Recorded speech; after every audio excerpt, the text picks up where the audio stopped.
మనల్ని మనమే పరిపాలించుకుంటే దోపిడీ ఉండదు, అంత అభివృద్ధి అనుకునే ఎందరో ప్రాణాలు అర్పించి స్వాతంత్రం సంపాదించుకొని నేడు నాయకుల్ని ఎన్నుకుంటున్నాం. గెలిచినోళ్ళు తెల్లోళ్ళ కన్నా దోచుకుంటున్నారు.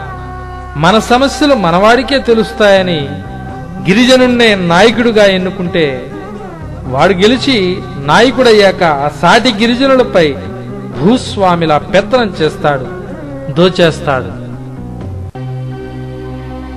గిరిజనులే